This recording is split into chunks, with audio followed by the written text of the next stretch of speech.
आखिरकार पूरे हिंदुस्तान पर कब्जा कर लिया। हिंदुस्तान की आवाम ने बरतानवी राज की गुलामी ठुकरा दी और अलमे आज़ादी बुलंद कर दिया।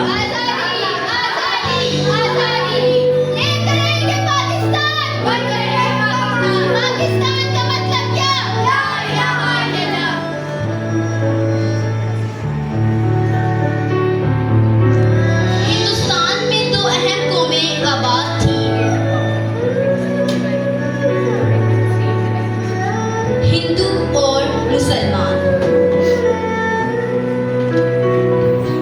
तहरीके आज़ादी के अवाइल में दोनों कौमें आज़ादी के लिए मुसलसल मेहनत कर रही थी और एक ही आज़ाद मुल्क बनाना चाहती थी। वक्त का पहिया चलता गया। मक्कार हिंदू की मक्कारी की वजह से मुसलमान की चक्की में पिसने लगे। आजादी चाहते हो? मैं दिलाऊंगा तुम्हें आजादी।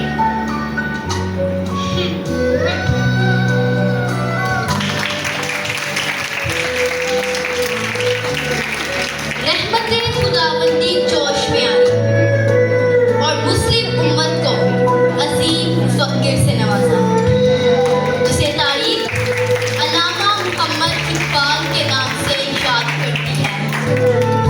वो इकबाल जिसने ख्वाबीदा उम्मत को झिंझोड़ा और मुस्लिम उम्मत की क़यादत कायद-ए-आज़म मोहम्मद अली जिन्ना के हाथ दे दी।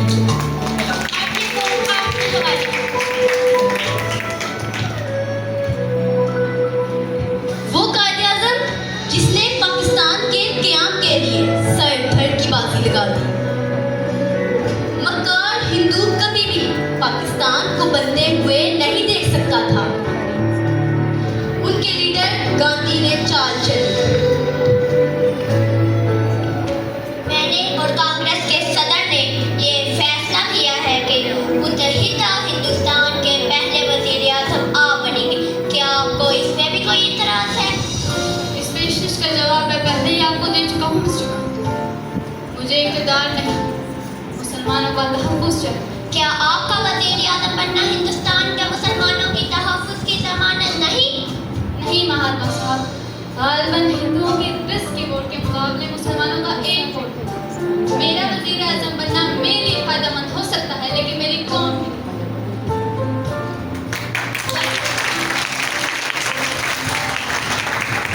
बंटवारा हिंदुस्तान की बर्बादी है।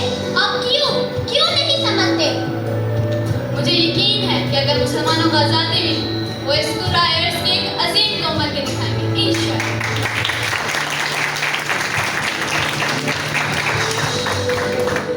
लेकिन कायद-ए-आज़म अज़मत व इस्तिक़लाल के कोहे हीरा साबित हुए। कायद-ए-आज़म ने पाकिस्तान के क़याम के लिए अपनी नींद, आराम, राहत, यहाँ तक कि अपनी सेहत को भी दांव पर लगा दिया। इस दुश्वार गुज़ार सफ़र में उनकी महबूब बहन फ़ातिमा जिन्ना उनके साथ थी।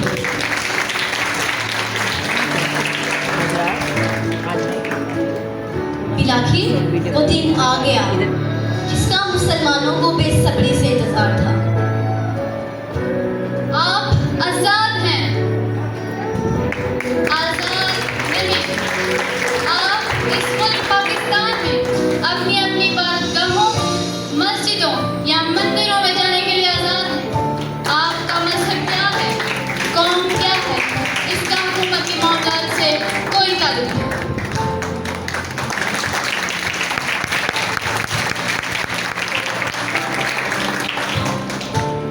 ये वतन हमें बहुत सी कुर्बानियों और तकलीफों के बाद हासिल हुआ है। आइए आज हम सब मिलकर ये वादा करते हैं कि हम अपने वतन की हर हाल में हिफाजत करेंगे। पाकिस्तान जिंदाबाद।